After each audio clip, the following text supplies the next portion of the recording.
मुट्ठी को देखें, इसकी गति को देखें, तो ऐसा नहीं है कि ये गति पूरी हो रही है, ये एक चक्र पूरा नहीं कर रहा है, बल्कि गति चक्र को शुरू करती है, यहाँ ख़त्म होकर के फिर जाती है, फिर यहाँ तक आती है हाथ, फिर यहाँ तक जाता है। तो इस तरह से जब हम ऐसे चल रहे होते हैं तो हम क्या कर रहे हैं, कहाँ हो, ये क्या है, क्या ये हिंदी है? अगर ये हिंदी है, लिखी कैसे गई है? इंग्लिश के अल्फ़ाबेट के टर्म में है। हमने क्या किया, इस बॉक्स को पकड़ा और इसको खींचना शुरू किया। हेलो प्यारे बच्चों, एक बार फिर से आपका स्वागत है। तो आज हम लोग जो टॉपिक शुरू करने जा रहे हैं वो है बिहार इंजीनियरिंग यूनिवर्सिटी का जो 24-25 से सजेस्टेड सिलेबस है, उस सिलेबस की पहली यूनिट इंजीनियरिंग फिजिक्स की पहली यूनिट है। और उस पहले यूनिट में आपके पास एक सेक्शन है, पहली यूनिट का दूसरा सेक्शन है, जहाँ के आपको वेव मोशन के बारे में पढ़ना है, वेव मोशन के बारे में पढ़ना है। और आपके पास जो टॉपिक्स हैं, मैं जल्दी से लिख देता हूँ। आपके पास एक तो टॉपिक है कि what is the harmonic wave, फिर आपके पास है कि आपके पास डैम्प्ड वेव क्या होती हैं, क्रिटिकली डैम्प्ड क्या होती हैं, फिर अंडर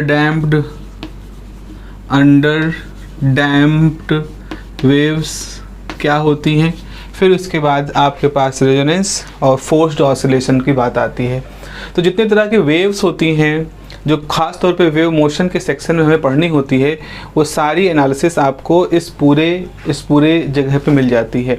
तो मैथमेटिकली एक रिच सब्जेक्ट है, मैथमेटिकली इसमें काफ़ी कुछ है। और सिर्फ मैथमेटिक्स ही नहीं है, बल्कि मैथमेटिक्स के साथ उसकी फ़िज़िक्स की इंसाइट भी है। इसीलिए फ़िज़िक्स में ये आपको पढ़ने की मौका मिल रहा है। तो वेव पढ़ने के लिए, वेव पहले पढ़ चुके हो, ऐसा नहीं कि वेव पूरी तरह से नया टॉपिक है आपके लिए। वेव मोशन, हार्मोनिक वेव भी अगर 10+2 को आपने अच्छे से पढ़ा होगा तो आपको याद होगा कि वहाँ पर भी फोर्स्ड मोशन, ऑसिलेशन, ये सब चीज़ें बताई जाती हैं। लेकिन चूँकि अब आप यूजी क्लास में हो तो जाहिर सी बात है यूजी में थोड़ा सा स्तर बढ़ेगा, थोड़ा सा ज़्यादा इंसाइट आपके पास आएगी, because now you are a grown up person.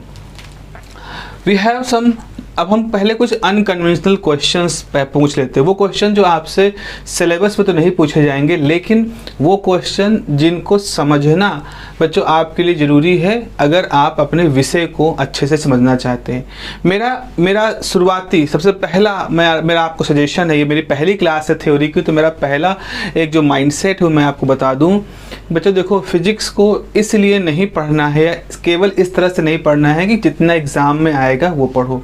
आपको एक विषय पढ़ने का मौका मिला है, मुझे एक विषय पढ़ाने का मौका मिला है, तो इस विषय की जितनी भी खूबियाँ होती हैं, विषय को जो तरीका होता है समझने का, अप्रोच करने का, मेरा जो तरीका है वो मैं आपके सामने रखूँगा।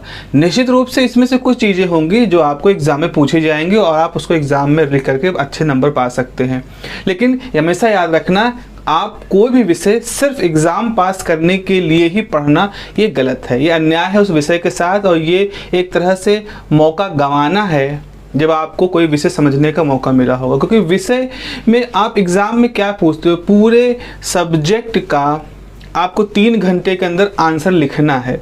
कितना हिस्सा कवर कर लेंगे? बमुश्किल 20%। अब वो 20% कहाँ से आएगा वो अलग बात है। मतलब 20% आप जो हिस्सा पूछोगे वो टोटल सिलेबस का 20% ही होता है। हाँ, भले यूनिट नंबर 1 से ये पूछ लो, यूनिट नंबर 2 से वो पूछ लो, लेकिन हम कभी भी 3 घंटे के प्रश्न में उस पूरे सिलेबस के सभी बिंदुओं को कवर नहीं कर सकते हैं। तो इसीलिए आपको ये समझना ये है बच्चों कि आप जब अपना एग्ज़ाम दो तो अपने विषय को बहुत अच्छे से समझने की कोशिश करो। अगर अच्छे समझ जाओगे, उसके साथ थोड़ा लगाव लग जाएगा, तो फिर एग्ज़ाम पास करना एक बहुत छोटी सी बात रहेगी, फिर आप उस विषय के साथ हमेशा जुड़े रहोगे। चलिए आगे बढ़ते हैं कि why to study wave and oscillation. सबसे पहले मैं शुरुआत करता हूँ एक प्रश्न से कि आखिर ये जो वेव एंड ऑसिलेशन वाला टॉपिक है ये हम क्यों पढ़ें। Why to study, why to study wave and oscillation, ये हम क्यों पढ़ें। तरंग और दोलन, ऑसिलेशंस को हम क्यों पढ़ें। देखो भाई, ऐसा है कि अगर हम अपनी लाइफ को देखें तो हम हर तरफ एक तरह का ऑसिलेशन देख रहे हैं, एक तरह का वेव मोशन जो देख रहे हैं, या मोटे तौर पे हम कहें हम एक मोशन है जो देख रहे हैं पूरी दुनिया में हर तरफ रोज़मर्रा की ज़िंदगी में। अगर इस समय मैं यहाँ पे हूँ तो एक है कि समय के साथ मैं अपनी जगह से सीधे जा रहा हूँ और फिर उस जगह से वापस से अपने रास्ते को दोहराते हुए आगे बढ़ रहा हूँ। तो जब कोई वस्तु सिर्फ एक सीधी रेखा में समय के साथ चलती रहती है तो ऐसे मोशन को हम क्या नाम देते हैं? Translatory motion. ठीक है, इसको हम ट्रांसलेटरी मोशन कहते हैं। अच्छा, दूसरा क्या है? अगर हम बार बार अपनी गति को दोहराते हैं, जैसे यहाँ से हम पढ़ाए, फिर गए, नीचे गए, घर में खाना खाया, सो गए, फिर सुबह उठे, अपना रोज़मर्रा की दिनचर्या अपनाई, फिर आए यहाँ पर अपना पढ़ाया, फिर गए खाना खाए, सो गए। तो हम एक तरह से अपनी गति को दोहरा रहे हैं, 24 घंटे के अंतर पर अपने आप को दोहरा रहे हैं, पीरियोडिक हो रहा है। This is called periodic motion. तो अगर कोई वस्तु सिर्फ सीधी रेखा में चल रही है और चलती चली जा रही समय के साथ में, तो उसे आप कहोगे ट्रांसलेटरी मोशन। अगर कोई वस्तु एक निश्चित समय के बाद बार बार अपनी गति को दोहराती है, इसे आप कहोगे पीरियोडिक मोशन। पीरियोडिक मोशन में एक और होता है, एक और तरीका होता है, एक और क्लास है जिसे हम ऑसिलेटरी मोशन कहते हैं, या जिसको कि हम नाम देने वाले हैं वाइब्रेशनल मोशन। उसमें क्या होता है कि जो वस्तु है वो पूरा चक्र पूरा नहीं करती। जैसे मैं चल रहा हूँ, तो जैसे अक्सर आप लोगों ने देखा होगा, जैसे परेड वगैरह में लोग इस तरह चल रहे हैं, इस तरह से चल रहे हैं। तो अगर आप हाथ की पूरी हो रही, ये एक चक्र पूरा नहीं कर रहा है, बल्कि गति चक्र को शुरू करती है, यहाँ ख़त्म होकर के फिर जाती है, फिर यहाँ तक आती है हाथ, फिर यहाँ तक जाता है। तो इस तरह से जब हम ऐसे चल रहे होते हैं तो हम क्या कर रहे हैं? हम क्या पीरियोडिक मोशन कर रहे हैं? नहीं, हम मतलब पीरियोडिक मोशन उस तरह से नहीं है, बल्कि इस पीरियोडिक मोशन में चूँकि बार बार गति को दोहरा रहे हैं, तो हम एक बार अपने रास्ते को टू एंड फ्रो कर रहे हैं। मतलब अगर हाथ ऐसे होता, ये गया एक रास्ता, दूसरा हिस्सा, पहला हिस्सा, दूसरा हिस्सा, पहला हिस्सा, दूसरा हिस्सा, ये पहले एक पूरा चक्र नहीं पूरा कर रहा है, बल्कि सिर्फ ऐसे ऐसे चल रहा है, हाथ हमारा ऐसे ऐसे चल रहा है। या अगर आप किसी व्यक्ति को चलता हुआ देखें तो जांग है, जांग से ऐसे से पैर चल रहा है, आगे बढ़ा, फिर आगे बढ़ा, फिर पीछे गया, फिर आगे गया। तो ये तो हमारी बॉडी के अंदर का ये मोशन हो गया। तो 3 तरह के मोशन हमने पढ़े, एक ट्रांसलेटरी मोशन, एक पीरियोडिक मोशन, और तीसरा होता है एक ऐसा पीरियोडिक मोशन की क्लास जहाँ पर जो वस्तु है जिसकी हम स्टडी कर रहे हैं वो एक रास्ते को बार बार टू एंड फ्रो, इधर उधर गति कर रही है। इसे हम कहेंगे वाइब्रेशनल मोशन या ऑसिलेटरी मोशन। तो इस तरह से 3 कैटेगरी हमने बनाई। और बच्चों, जब दुनिया में देखो कि क्या तुम सारे मोशन में इन्हीं 3 तरह के मोशन की बात नहीं देखते हो। भाई, तुम साइकिल से चल रहे हो, सर्कुलेट कर रहा है साइकिल का टायर, आप ट्रांसलेट कर रहे हो, और कहाँ आप देखते हो? हर तरफ तो ऑसिलेशन देखते हो। जैसे आपने हार्ट बीट देखो, एक बीट, अगर हार्ट ECG देखो, इलेक्ट्रोकार्डियोग्राम जो होता है, इस तरह का कुछ ऑसिलेशन, ऐसा कुछ रहा पीरियड, जैसे हर एक निश्चित समय अंतराल के बाद कुछ रिपीट सा हो रहा होता है, तो हार्ट बीट हमारी हो गई। इवन फिलॉसफी में तो जन्म मरण का चक्र होता है कि व्यक्ति की जीव जन्म लेता है, फिर मरता है, फिर जन्म लेता है, फिर मरता है। इस तरह से वो जन्म मरण के फंदे में फंसा रहता है और मोक्ष मिलने के बाद ही उसका एक चक्र टूटता है। ये तो मतलब एक फिलॉसफिकल बात हो गई। तो यहाँ पर भी एक चक्र की बात हो रही है, एक सर्कुलेशन की बात हो रही है। आपने सुना होगा कि मनी सर्कुलेट करती है। भाई, पूरे समाज में के अंदर जो पैसा होता है, इकोनॉमी जो होती है, उस इकोनॉमी में ये है कि प्रोडक्ट बनाइए, प्रोडक्ट को परचेज करिए, पैसा आया, पैसा फिर से इन्वेस्ट हुआ, फिर से इन्वेस्ट होकर के आपके पास आया और फिर से परचेज के लूप में चला गया। तो पैसे का भी एक, मुद्रा का भी एक पूरा चक्र होता है।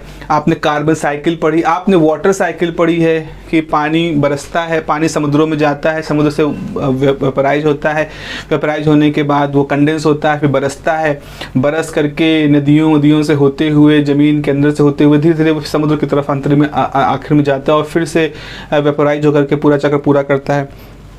तो इस तरह से आप देख रहे हो कि तमाम तरह के चक्रों की, तमाम तरह के साइकिल की हम बात कर रहे हैं इस पूरी एनालिसिस में। तो ये तो हर तरफ है। इवन अगर आप इलेक्ट्रोमैग्नेटिक वेव की बात करो तो इलेक्ट्रोमैग्नेटिक वेव में भी तो इलेक्ट्रिक और मैग्नेटिक वाइब्रेशंस होते हैं और जिनसे इलेक्ट्रोमैग्नेटिक वेव बनती है। प्रकाश की बात आप कर रहे हो तो ऐसे कितने सारे एग्जाम्पल हमारे पास। एटम की बात करो तो एटम के अंदर भी बोहर ने मॉडल ने क्या बताया था कि एटम के चारों तरफ इलेक्ट्रॉन, एटम में न्यूक्लियस के चारों तरफ इलेक्ट्रॉन चक्कर लगाता हुआ माना जाए तो हम हाइड्रोजन स्पेक्ट्रम को एक्सप्लेन कर सकते हैं।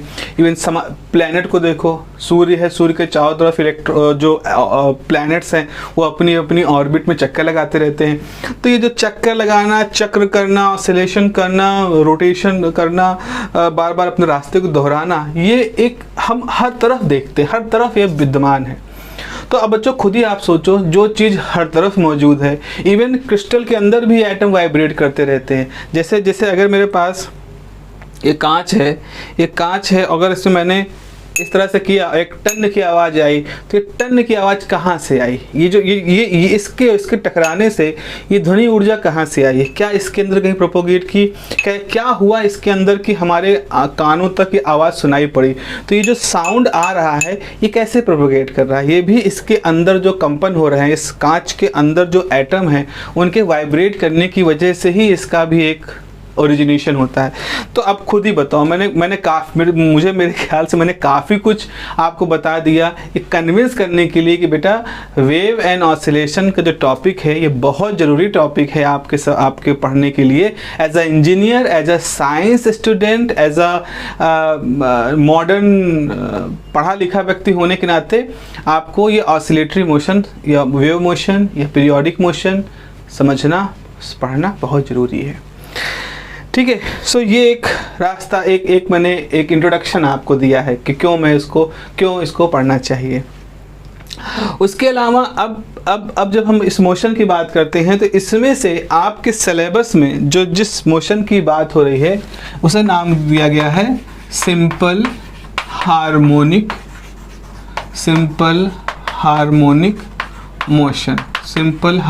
मोशन। अब यहाँ पर पहले ये वर्ड जोड़ दिया गया है सिंपल हार्मोनिक। आगे हम बात करेंगे हार्मोनिक ये शब्द कहाँ से आ गया। हारमोनियम जिसे आप सुनते हो या हारमोनिका आप सुनते हो, तो वैसे ही एक हार्मोनिक वर्ड आया। मोशन तो आप समझ रहे हो कि किसी तरह के परिवर्तन की हम बात सोच रहे हैं विद रिस्पेक्ट टू टाइम। तो सिंपल हार्मोनिक मोशन को सिंपल इसलिए कह रहे हैं because it is the simplest, most of the time जगहों पे दिखता है। सिंपल का मतलब क्या हो, पहले मुझे ये समझाने दीजिए कि सिंपल का मतलब क्या होता है। किस चीज़ को हम सरल कहते हैं, सिंपल का क्या मतलब है? क्योंकि कोई चीज़ मेरे लिए सिंपल है, आपके लिए सिंपल नहीं है। मुझे डिफरेंशियल कैलकुलस सिंपल लगती है, आपको हो सकता है अच्छी ना लगती हो। आपको प्रोग्रामिंग सिंपल लगती है, मेरे लिए बड़ी दिक्कत की बात है। आपको जावा आप बिल्कुल सुपर सिंपल है, मुझे चैलेंज है इसके लिए। तो इस तरह से सिंपल यहाँ ये वो वाला सिंपल नहीं है। यहाँ सिंपल का मतलब है मैथमेटिकली क्लीन। मैथमेटिकली क्लीन का मतलब है बहुत सारे अप्रॉक्सीमेशंस नहीं करने होते। मैथमेटिकली क्लीन का मतलब है कि जब आप इसकी मैथमेटिक्स करोगे तो आपको उसमें मान लो कुछ चीज़ें छोड़ दें, मान लो कुछ चीज़ें ऐसी हैं वैसी ही, इस तरह चीज़ें नहीं होंगी। It is mathematically clean, smooth है। तो यहाँ पे सिंपल एक इस सेंस में आप ले सकते हो कि ये एक मोशन है जो सर्वव्यापी है, हर तरफ आप देख सकते हो इस मोशन को। You can simply recognize this kind of motion. ये पेंडुलम में जब वो लटका रहता है, बॉब और मूव करता है, that is simple harmonic motion. And it is also simple because it is mathematically clean and smooth. That is why it is said, you can say a simple harmonic motion. और ये एक ऐसा motion है, ये मतलब जो आपने translatory motion, periodic motion, vibrational motion ये सब पढ़ा, उसमें से पीरियोडिक मोशन में से ही एक क्लास ऐसे निकल के आती है जो कि मैथमेटिकली सिंपल है, स्मूथ है, क्लीन है। और इसको अगर आप जान लो तो इसके टर्म में आप बाकी के मोशन को एक्सप्लेन कर सकते हो। ये क्या चीज़ मैंने बताई, ये चीज़ ऐसे है जैसे मान लीजिए आप समझ लीजिए कि आपके पास कोई जैसे भाषा की बात करें, आपके पास हिंदी है तो आप हिंदी में जैसे आज की डेट में अंग्रेजी है, अंग्रेजी आपको मालूम है तो आप अंग्रेजी को हिंदी में लिख सकते हो। जैसे आप लोग सुना होगा तो व्हाट्सएप कैसे करते हो, जैसे आप कहोगे वेयर आर यू, तो ये तो इंग्लिश है। या तुम लिखो तुम कहाँ हो, ये क्या है? क्या ये हिंदी है? अगर ये हिंदी है, लिखी कैसे गई है इंग्लिश के अल्फ़ाबेट के टर्म में? तो यानी कि TKH ये सब इंग्लिश के अल्फ़ाबेट है, लेकिन तुम जो वर्ड है ये इंग्लिश का वर्ड नहीं, हिंदी का वर्ड है। तो यहाँ पर हमने क्या किया, हमने अपनी जो नॉलेज है ABCD की उसको व्यापक कर दिया। तो एक तो हम ABCD के लिए जो उसका जो स्ट्रक्चर है, सेंटेक्स वगैरह है, उसमें भी लिख सकते हैं, और अब हम हिंदी को भी ऐसे लिख रहे हैं। इवन अगर आपको तमिल भी आती है, कन्नड़ भी आती है, और बंगाली या जर्मन या स्पेनिश कुछ भी आती है, तो आप ऐसी तरह जैसे हमने यहाँ हिंदी लिख दी अंग्रेजी के टर्म में, वैसे आप सब कुछ लिख सकते हो। तो अब आप समझो कि ये जो T है ये आपका सिंपल हार्मोनिक मोशन की मैथमेटिक्स है। आप सिंपल हार्मोनिक मोशन की मैथमेटिक्स जानते हो, तो अगर आपको ये मैथमेटिक्स मालूम है तो आप और जो कॉम्प्लेक्स तरह के वेव्स ऑसिलेशंस होते हैं, जैसे पियानो स्ट्रिंग बजती है तो पियानो या गिटार की स्ट्रिंग में से जब वो निकलती है आवाज़ें, वो थोड़ा सा कॉम्प्लेक्स तरह की होती हैं, सुपरपोजिशन वाली होती हैं। तो आप सिंपल हार्मोनिक मोशन की जानकारी की सहायता से इस तरह से उन कॉम्प्लेक्स मेथड्स को भी, उन कॉम्प्लेक्स वेव्स को भी एक्सप्लेन कर सकते हो। तो इसलिए भी सिंपल हार्मोनिक मोशन की जानकारी समझना हमारे लिए ज़रूरी हो जाता है, मैथमेटिकली ज़रूरी हो जाता है। तो एक तो बहुत ही सिंपल क्लीन होता है, तो लिस्ट अप्रॉक्सीमेशन की होती है बात, उससे आप और आगे एक्सप्लेन कर सकते हो different type of complex wave motion को सिंपल हार्मोनिक मोशन के टर्म में बता सकते हो। जैसे ये आपने हिंदी, कन्नड़, तमिल, तेलुगु किसी भाषा को अंग्रेजी के लेटर्स के टर्म में बता दिया, वैसे अंग्रेजी के लेटर मतलब अगर सिंपल हार्मोनिक मोशन का सोल्यूशन है तो सिंपल हार्मोनिक मोशन के टर्म में आप किसी complex nature like piano string, guitar string या ऐसे किसी और जो कॉम्प्लेक्स डायनेमिकल मोशन होते हैं उनको भी समझा सकते हो। और तीसरा है सिंपल हार्मोनिक मोशन एक ऐसा मोशन है, इसका सोल्यूशन वेव मोशन में सबसे ज़्यादा इस्तेमाल होता है। तो आगे जब हम लोग वेव मोशन ये सब बात करेंगे, जैसे ये आपने बताया था शुरू में डैम्प और अंडर डैम्प और क्रिटिकली डैम्प और वो सारी चीज़ें, जब हम वो सब बातें कर रहे होंगे तो हमें सिंपल हार्मोनिक मोशन की जो आइडिया है, सिंपल हार्मोनिक मोशन का जो पूरी समझ है, वो समझ को वहाँ पर लिखने में बड़ी आसानी होगी। Let me check the focus, एक बार देख लेते हैं फोकस है कि नहीं, देन आगे हम लोग बात करेंगे। Okay, it's clean. चलें, अब हम आते हैं, मेरे ख्याल से कितनी देर हो गई, 18-20 मिनट हो गए ना। Let me check. देखो बच्चा, थोड़ा सा गर्मी का है तो हीट होने लगता है ना, 18-20 मिनट पे तो थोड़ा देखना पड़ता है। Okay, it's 18 minute. तो कुछ चीज़ें हम लिख देते हैं। अगेन अभी सिलेबस मैंने नहीं शुरू किया है, अभी मैं सिलेबस की ज़रूरी जानकारी, अभी ये स्टार्टर है, ठीक है। अभी ये जैसे आप समझ लो कि खाना खाने से पहले भूख खोलने वाली ये एक दवाई है, वो डिस्कशन चल रहा है, ताकि आपकी भूख खुल जाए और आप खाने को अच्छे तरह से खाएं और वो अच्छी तरह से पचे और आपके स्वास्थ्य में वृद्धि हो। वैसे ही अभी हम मेन सिलेबस मैंने अभी नहीं शुरू किया है, अभी हम उससे पहले के चरण में हैं, जहां एक तरह की भूमिका बनाई जा रही है। आपके बहुत सारे सवाल, क्यों, कहाँ, कैसे, क्यों पढ़ें, सिर्फ एग्ज़ाम पास करना ही पढ़ने का मकसद है क्या, इस सारी चीज़ों को भी मैंने डील किया है। तो अगर मैं सिंपल हार्मोनिक मोशन की बात करूं तो इट इज़ द सिंपलेस्ट। अब यहाँ पे लिख लेते हैं सिंपल हार्मोनिक मोशन। अभी मैंने अभी डेफिनेशन नहीं लिखा है सिंपल हार्मोनिक मोशन की, अभी मैथमेटिक्स पे नहीं जा रहे, अभी खाली उसको पढ़ने का मोटिवेशन क्या है वो हम लिखने की बात कर रहे हैं। Simple harmonic motion is the simplest and smoothest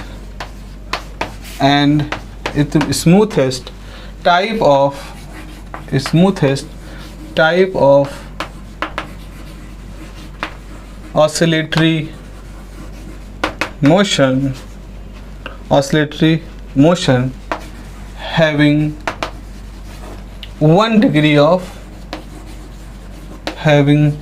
degree of freedom। अब ये आपके सिलेबस में स्पेसिफिकली तो नहीं लिखा है 1 डिग्री ऑफ फ्रीडम, लेकिन बिना इसके तो हम आगे कर भी नहीं सकते हैं। तो ये थोड़ा सा बताना मुझे ज़रूरी है कि सिंपल हार्मोनिक मोशन एक तरह से सिंपलेस्ट और smoothest type of oscillatory motion होता है, जिसमें हम समान रूप से अभी इस लेवल पर, यूजी लेवल पर, हम इसकी 1 डिग्री ऑफ फ्रीडम की कंडीशन मानते हैं। सवाल है भाई, what is 1 degree of freedom?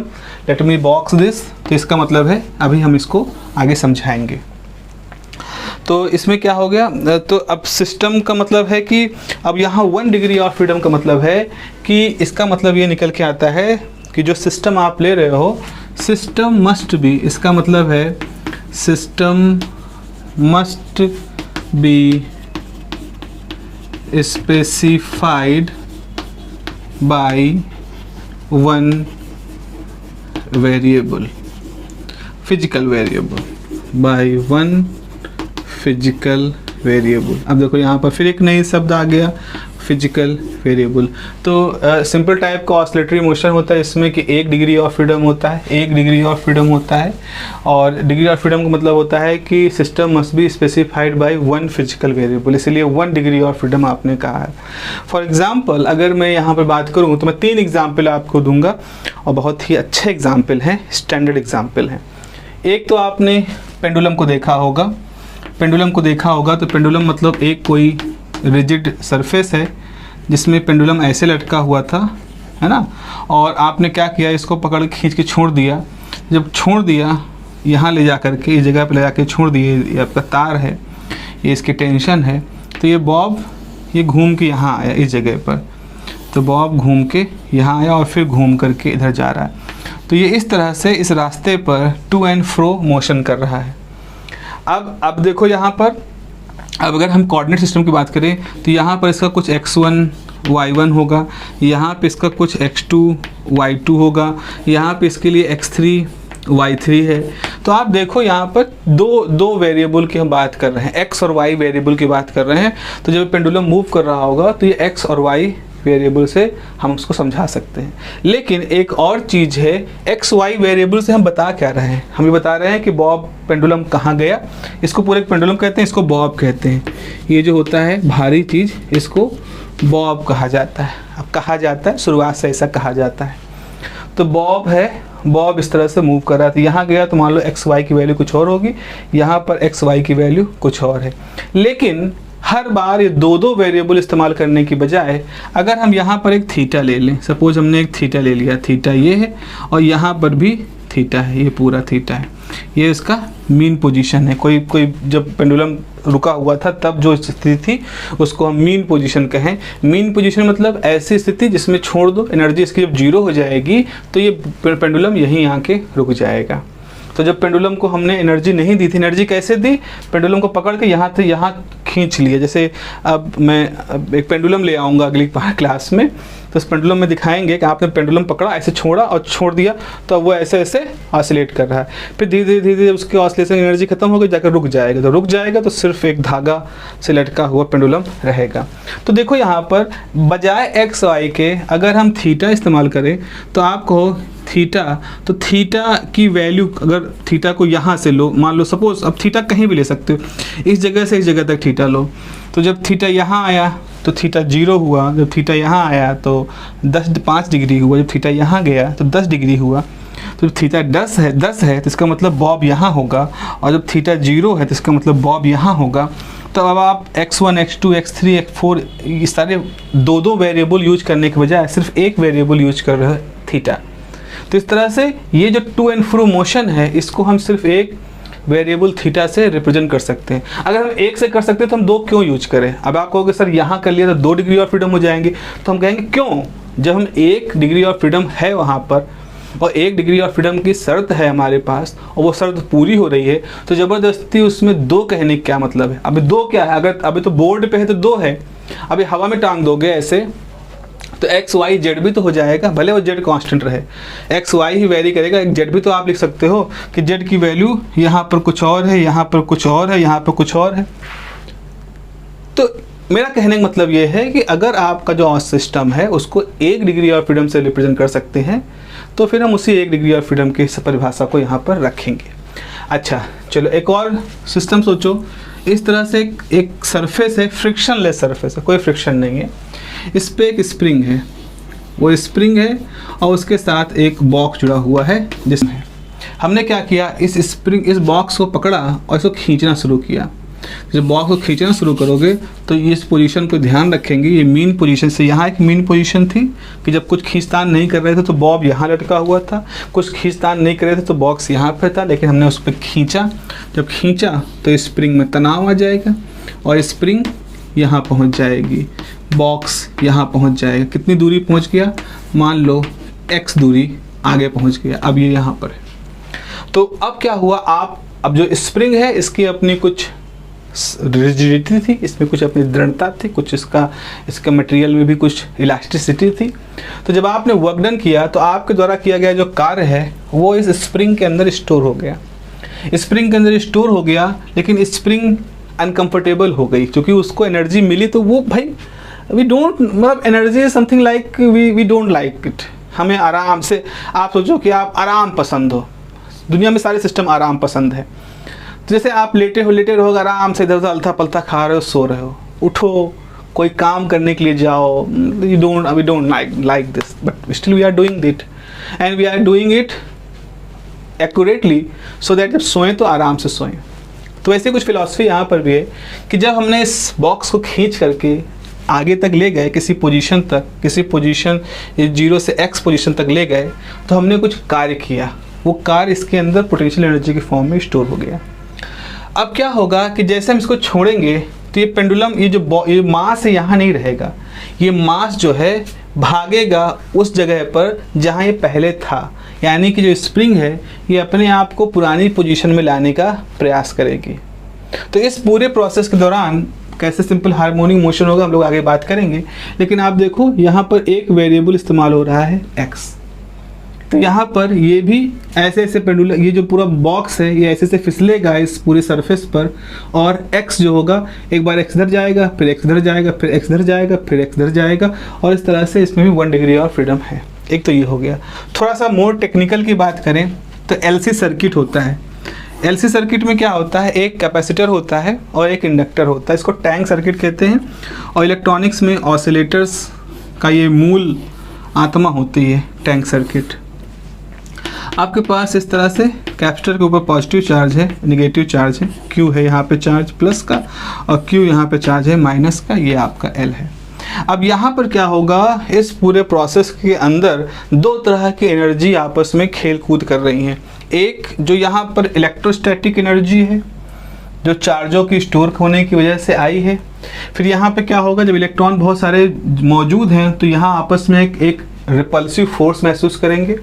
तो जैसे यहाँ पर क्या था, इस जगह पर स्प्रिंग जो था वो स्प्रिंग जो खींचा गया तो स्प्रिंग अपनी पुरानी पोजीशन में जाने के लिए इलास्टिसिटी प्रॉपर्टी की वजह से इस बॉक्स को खींचती है और फिर से वो ऑसिलेट का हिस्सा शुरू हो जाता है। वैसे यहाँ पर जो चार्जेस हैं, इलेक्ट्रॉन मान लो, इलेक्ट्रॉन नेगेटिव चार्जेस हैं जो बहुत बड़ी मात्रा में यहाँ इकट्ठा हुए हैं, ये चार्ज एक दूसरे की वजह से एक रिपल्सिव फोर्स महसूस करेंगे, इलेक्ट्रोस्टैटिक रिपल्सिव फोर्स।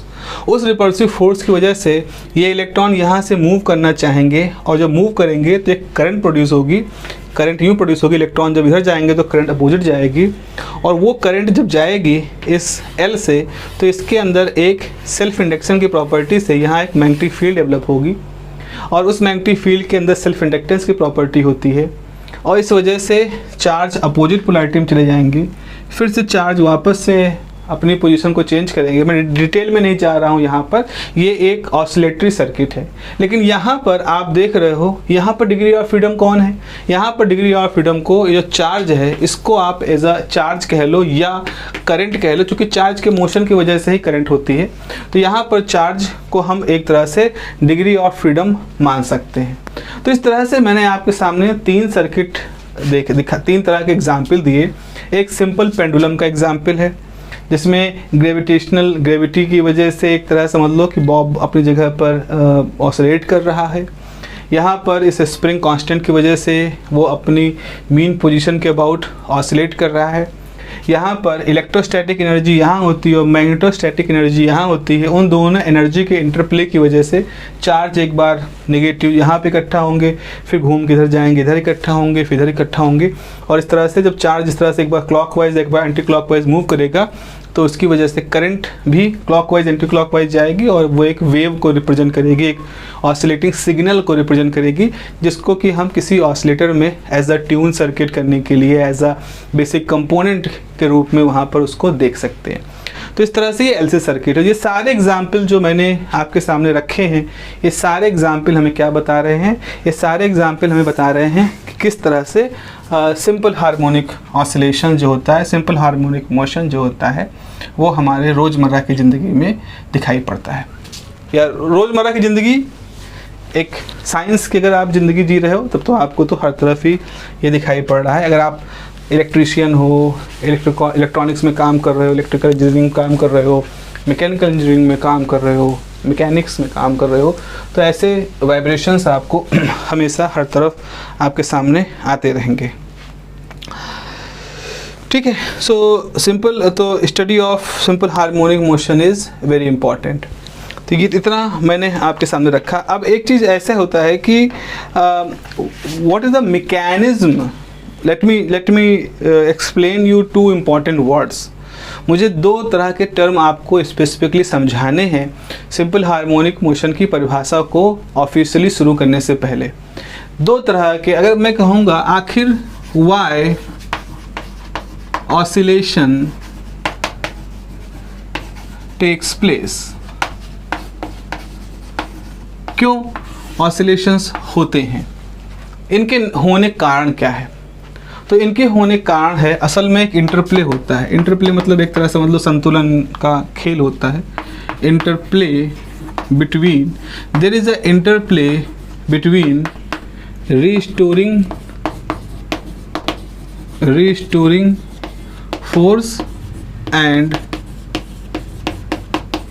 इनर्शिया। आप कह सकते हो कि जो ये ऑसिलेशंस जो हो रहे हैं, इनमें एक तरह से रीस्टोरिंग फोर्स, जो कि मूल रूप से इलास्टिक बिहेवियर के साथ आप सोच सकते हो जुड़ा हुआ है स्प्रिंग के केस में, और इनर्शिया जो है जो मास की वजह से जुड़ी हुई प्रॉपर्टी है। आपको याद होगा न्यूटन का लॉ ऑफ मोशन, न्यूटन ने 3 लॉ दिए थे। फर्स्ट लॉ ऑफ मोशन जिसमें कहता है कि इनर्शिया होती, जिसकी वजह से किसी वस्तु के अंदर मास की वजह से इनर्शिया होती, इसकी वजह से वो अपनी स्थिति को बनाए रखने का प्रयास करता है। तो कोई वस्तु गति कर रही है तो गति करती रहेगी, रुकी हुई है तो रुकी रहेगी, जब तक कि उस पर कोई बाहर से फोर्स ना लगाया जाए, क्योंकि उसके अंदर इनर्शिया की प्रॉपर्टी होती है। एक खास बात आपको अगर ध्यान से देखें तो न्यूटन अपनी न्यूटन जो अपने लॉ बताते हैं तो हम मास को डिफाइन नहीं करते हैं, वो सीधे कहते हैं इनर्शिया जो कि मास की वजह से होती है। और न्यूटन यहाँ पर ये मान लेते हैं मास के बारे में कि मास के बारे में हम पहले से जानते हैं और हम मास के बारे में पहले से जानते हैं, इसीलिए हमने इनर्शिया को कह दिया किसी बॉडी के मास की वजह से उसमें इनर्शिया होती है। खैर वो न्यूटन की अलग तरह का डिस्कशन है कि आखिर न्यूटन ने कैसे सोच लिया था कि मास के बारे में हम जानते ही हैं तो इनर्शिया के बारे में बताते हैं और कहेंगे कि इनर्शिया मास के साथ जुड़ा हुआ। That is a different story for the Newton's law, long story and a very interesting story how Newton got the concept, अलग बात है। तो पहला लॉ ऑफ मोशन जो है वो इनर्शिया के साथ जुड़ा हुआ। दूसरा है rate of change of momentum gives the force, ये सेकंड लॉ ऑफ मोशन है। और थर्ड है for every action there is equal and opposite reaction, ये आपका थर्ड लॉ है। तो जो पहला लॉ है जिसमें कि इनर्शिया होता है, वो इनर्शिया जो कि मास के साथ जुड़ा हुआ है, तो वो ये फैक्टर है, और एक रीस्टोरिंग फोर्स जो है ये एक दूसरा फैक्टर है। तो असल में इन दोनों फैक्टरों के बीच में एक तरह का इंटरप्ले होता रहता है, और उसी इंटरप्ले का नतीजा ये होता है कि हमारा ऑब्जेक्ट जो है जिसकी हम बात कर रहे हैं वो ऑसिलेट करता है। तो किसी भी तरह का मोशन पढ़ने से पहले एक बार जरा समझे तो कि आखिर वो होता कैसे है। और आप देखोगे कि ये दो फैक्टर हर तरफ होंगे, हर तरफ होगा जरूर। वहाँ पर आप कहोगे सर चार्ज केस में कहाँ होगा, अच्छा चलो ठीक है, चार्ज केस में क्या होगा, मैंने क्या कहा, आपके पास नेगेटिव चार्ज होते हैं, आपके पास पॉजिटिव चार्ज है, वो कैपेसिटर है, आपने ऐसे एक कॉइल जोड़ दिया और कॉइल के साथ इसमें आपने एक कनेक्शन पूरा कर दिया। तो जरा देखो यहाँ पर बहुत सारे नेगेटिव चार्ज इकट्ठा हैं। तो नेगेटिव चार्ज इकट्ठा है तो ये सारे नेगेटिव चार्ज एक दूसरे को ऊपर एक तरह से धक्का लगाते हैं, भाई कहाँ बैठ गए, थोड़ा दूर खिसको, दूर जाओ। तो सारे जो फोर्स होते हैं जब यहाँ पर थे तो एक टेंशन की स्टेट में थे, इसको इलेक्ट्रोस्टैटिक प्रेशर कहते हैं यहाँ पर लगता है, उनके सेम नेचर होने की वजह से। तो क्या होगा, ये इलेक्ट्रॉन यहाँ से फ्लो करते हुए जाएंगे, लेकिन जब इंडक्टर में जाएंगे तो इंडक्टर एकदम से उन करंट को एकदम से उसको फ्लो नहीं होने देगा। अब मुझे याद नहीं है, मुझे मालूम नहीं, आइडिया नहीं है कि क्या आप लोगों ने, आपको एल आर सर्किट और एल आर सर्किट याद है कि नहीं। 11th क्लास में, आई थिंक 12th क्लास में आप लोगों ने एल आर सर्किट में ग्रोथ ऑफ चार्ज और ग्रोथ ऑफ करंट और डिके ऑफ करंट पढ़ा होगा एल आर सर्किट में। CBSE बोर्ड में तो है, NCERT में दिया गया है। अगर आपके पास एक L है, एक R सर्किट है, तो जब उसमें से करंट फ्लो कराते हो तो जो L है यानी कि इंडक्टर के थ्रू करंट एकदम से राइज नहीं करती, बल्कि वो एक्सपोनेंशियली इंक्रीज करती है, फिर एक्सपोनेंशियली डिक्रीज करती है। तो यहाँ पर भी ये जो L है, ये जो सर्किट है, ये L एक तरह से इनर्शिया वाला रोल प्ले करता है। ये एकदम से, अगर जैसे इनर्शिया क्या करता है, इनर्शिया मतलब ये है कोई वस्तु रुकी है तो रुकी रहेगी, आपने फोर्स लगाया एकदम से नहीं चल पड़ेगी। अगर कोई चीज़ चल रही है तो चलती रहना चाहेगी जब तक फोर्स लगाओ ना उसके ऊपर, उसको रोकने के लिए। तो वस्तु क्या होती है, अपनी अवस्था को बनाए रखे है। तो वैसे ही यहाँ पर ये जो कॉइल होता है, ये एकदम से करंट फ्लो होने पर एकदम से फ्लो नहीं कराता, बल्कि यूँ ऐसे फ्लो कराता, धीरे धीरे फ्लो कराएगा। और जब आप सर्किट में से सीख हटा दोगे तो करंट को भी एकदम से नहीं जीरो कर देगा, बल्कि धीरे धीरे जीरो करेगा। तो ये भी इसकी इनर्शिया के साथ जुड़ा हुआ है। तो आप मान सकते हो चार्जों का जो इलेक्ट्रोस्टैटिक रिपल्सिव है यहाँ पर, वो एक तरह से रिस्टोरिंग फोर्स को रिप्रेजेंट कर रहा है, और जो L है वो एक तरह से इनर्शिया के प्रॉपर्टी को मेंटेन करे हुए है। तो सीधे तौर पर या थोड़ा गहराई में अंदर देखोगे तो हर तरह के ऑसिलेशंस के अंदर इस तरह का एक टसल, एक तरह का अंतर्द्वंद जैसा हर जगह चल रहा है। Inertial force and restoring force के बीच में एक तरह का इंटरेक्शन होता है। तो बेसिकली अगर मैं कहूँ आपको कि ऑसिलेशंस क्यों होते हैं, तो ऑसिलेटरी सिस्टम के अंदर जो ऑसिलेशंस होते हैं, basically it is interplay between the restoring force, restoring factor and the inertial factor. Let me explain this whole thing with the help of a series of diagram. Suppose हमारे पास एक system है, यहाँ पर ये एक body, एक दीवार है, ये आपका स्प्रिंग है और आपका जो मास है वो यहाँ पर रखा हुआ है। इसको हम मान ले मीन पोजीशन, x बराबर 0 या x 0 कहते हैं, this is the mean position. Okay, good. So अब हम क्या करते हैं, यहाँ पर इस पोजीशन को मेंटेन रखते हैं, और ये जो डिस्प्लेसमेंट है इसको हम पॉजिटिव डिस्प्लेसमेंट कहते हैं। मतलब इस डायरेक्शन में कोई चीज़ जा रही है तो हम कहेंगे पॉजिटिव डायरेक्शन है। तो हमने क्या किया, अपने पेंडुलम को, अपने सिस्टम को खींचा और यहाँ पर ला कर के रख दिया इस तरफ। तो अब आप देखो, अगर ये डायरेक्शन पॉजिटिव है तो जैसे ही आप इस मास को यहाँ लाओगे किसी दूरी x पर, तो इसके ऊपर एक फोर्स काम करना शुरू कर देगा, जो फोर्स इसको मीन पोजीशन की तरफ ले जाएगा, इस तरफ ले जाएगा, ठीक है ना, इस तरफ ले जाएगा। फिर आपने क्या किया, आप अभी पकड़े हुए हो, छोड़ दो। इसे छोड़ोगे तो इस समय क्या होगा, ये आपका पेंडुलम था, पेंडुलम में बाबा कह रहा हूँ, ये आपकी मीन पोजीशन थी, और आपने जैसे ही छोड़ा वैसे ही ये जो मास है अब ये गति करने लगा, इसके अंदर एक एक्सेलरेशन आ गया। पहले वो यहाँ था, अब जो x है वो लगातार कम होता जा रहा है। इससे पहले यहाँ पर x था, चलना शुरू किया, x कम हो रहा है, कम हो रहा है, कम हो रहा है, कम हो रहा है। तो जैसे जैसे अब यहाँ एक्सेलरेशन है, एक्सेलरेशन क्या करता है, एक्सेलरेशन वेलोसिटी को, rate of change of velocity से है। तो यहाँ पर क्या हुआ, यहाँ वेलोसिटी 0 थी, यहाँ बढ़ी बढ़ी बढ़ी बढ़ी, तो जिस समय ये आपका बॉक्स इस जगह पे पहुँचा, यानी अपनी मीन पोजीशन पे पहुँचा, यहाँ पे एक्सेलरेशन था, जब यहाँ पहुँचता है बॉक्स इस जगह पर तो रुकता नहीं है, बल्कि उस समय उसकी जो वेलोसिटी होती है बच्चा, वो मैक्सिमम होती है। अभी सारी बात जो मैं वर्बली कह रहा हूँ, इसको मैथमेटिकली में दिखाऊंगा भी आपको, मैथमेटिकली इसको प्रूव भी किया गया, और वही खूबसूरती थ्योरी की, कैसे सारी कहानी मैथमेटिकली दिख रही है। तो क्यों नहीं दिख रही? क्योंकि देखो पहले यहाँ वस्तु स्थिर थी, उस पर कार्य हुआ, वो चलना शुरू की, जब चलना शुरू कर दी तो इसके मास की वजह से इसके अंदर जो इनर्शिया थी, अब वो कहेगी अब चलते रहेंगे। अब जब तक रोकोगे नहीं तब तक हम चलते रहेंगे। तो पहले तो हम इसको खींच रहे थे, अगर खींच रहे थे कि आओ भाई अपनी पुरानी पोजीशन में आओ, पुरानी पोजीशन ये वाली है, कहा ठीक है चलो चलते हैं, अभी चलना शुरू कर दिया, अब खींच रहे हैं। हम तो कह रहे हैं कि यहीं पे आके रुक जाना, लेकिन नहीं, अब खींच लिए तो कहा अब चलना शुरू कर दे, हम चलते रहेंगे। तुमने हमको खींचा था ना, अब हम चलते रहेंगे, अब हम तब तक चले जब तक तुम रोकोगे नहीं। अब स्प्रिंग कैसे रोके? तो अब देखो यहाँ पर क्या हुआ, अब यहाँ पर वेलोसिटी इसकी मैक्सिमम हो गई और इसका जो इनर्शिया है वो इसको रोकने नहीं दे रहा है। तो वो जहाँ रुकना चाहिए था वहाँ से अब वो आगे जाएगी। हमारी बॉडी इस जगह पर रुकना चाहिए था x0 पर, रुकेगी नहीं और वो एक तरह से ओवरशूट हो जाएगा। इसको ओवरशूट कहेंगे, मतलब जहाँ रुकना था वहाँ नहीं रुकी। अब जो स्प्रिंग है वो कंप्रेस होना शुरू हुई, पिचकना शुरू हुई। तो पिचकना शुरू हुई तो अब वो कहेगा रुको बहुत हो गया। तो एक समय ऐसा होगा जहाँ जा कर के आपका ये मास जो है वो रुक जाएगा और ये दूरी भी क्या होगी, x ही होगी। तो जैसे ये दूरी x थी वैसे इस दूरी पर भी जा कर के x हुआ। अब स्प्रिंग कहेंगे अरे भैया दूर हटो, फिर वो फिर धक्का देगी, स्प्रिंग खिंच गई ना। तो यानी कि अब यहाँ पर वर्क जो है एनर्जी इसके अंदर स्टोर हो गई।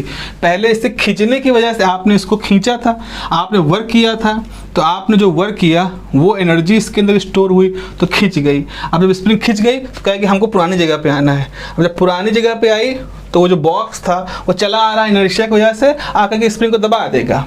जब दबा देगा तो फिर से इसके अंदर एनर्जी स्टोर हो जाएगी, फिर स्प्रिंग धक्का देगी दूर जाओ। जब दूर जाना शुरू करेगा इधर से तो फिर यहाँ रुकेगा नहीं, फिर यहाँ पहुँच जाएगा। और इस तरह से आपका जो ये बॉक्स है, चूँकि हम इनर्शिया, हम यहाँ पे कहीं फ्रिक्शन नहीं मान रहे हैं। फ्रिक्शन ना मानने का मतलब हम ये नहीं मान रहे हैं कि इस स्प्रिंग और इस मास सिस्टम की जो एनर्जी है वो किसी तरह से लॉस हो रही है, ऐसा नहीं मान रहे हैं। तो इस तरह से सारी एनर्जी पहले यहाँ खिंची हुई स्प्रिंग के अंदर थी, फिर यहाँ कंप्रेस्ड स्प्रिंग के अंदर है, फिर यहाँ से छूटेगा तो इस रास्ते से होते हुए फिर यहाँ पहुँच जाओगे, फिर यहाँ से यहाँ पहुँचोगे, इस तरह से यहाँ पहुँचोगे और फिर यहाँ से यहाँ पहुँच जाओगे।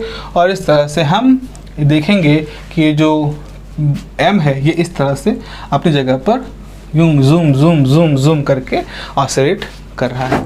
तो आपने देखा यहाँ पर दो तरह के फोर्स, इसको ये रोके नहीं रुक रहा है इनर्शिया की वजह से, और एक बार इसको यही स्प्रिंग खींचती है रिस्टोर करने के लिए कि जहाँ हो वहीं रह जाओ, और फिर वही स्प्रिंग इसको फिर धक्का देती है इस पोजीशन की तरफ।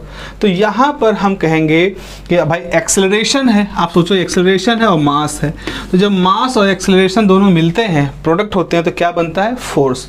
तो हम कहेंगे इस जगह पर इस पे एक्सेलरेशन क्यों आया, क्योंकि इस सिस्टम को यहाँ पर रीस्टोर होना था। रीस्टोर मतलब जहाँ थे वहीं हो जाओ। तो इस तरह से यहाँ पर कौन सा फोर्स काम करता है, रीस्टोरिंग। यहाँ पर बच्चा कौन सा फोर्स काम करता है, रीस्टोरिंग फोर्स। तो रीस्टोरिंग फोर्स यहाँ पर आपने एक वर्ड समझा। क्यों हमने इसको आपको समझाया इस 40-42 मिनट के पूरे डिस्कशन के दौरान, क्योंकि रीस्टोरिंग फोर्स के टर्म में ही प्यारे बच्चों हम लोग अपना जो डेफिनीशन है सिंपल हार्मोनिक मोशन की उसको लिखेंगे। तो रिस्टोरिंग फोर्स को समझना ज़रूरी है सिंपल हार्मोनिक मोशन को समझने के लिए, उसको डिस्क्रिप्शन फॉर्म में, डेफिनीशन के फॉर्म में लिखने के लिए। तो आज का वीडियो हम लोगों ने ये देखा कि जितनी ज़रूरी चीज़ें होती हैं, क्यों हम वेव मोशन को पढ़ना चाहते हैं, वेव मोशन को पढ़ने का फ़ायदा क्या है, वेव मोशन को पढ़ने के लिए किस तरह से उसके अंदर रिस्टोरिंग फोर्स को समझना और इनर्शिया का रोल देखना ज़रूरी होता है, और रिस्टोरिंग फोर्स का मूल कहाँ से आया है वो भी हम लोगों ने कोशिश की यहाँ पर देखने की। आपको कैसे करना है, जो भी मैंने बताया है इसको अपने शब्दों में लिखने का प्रयास करो, और उस प्रयास के दौरान आप सहायता लो इंटरनेट का, उसका सहायता लो AI टूल्स का, जो AI तरीके हैं कहने के।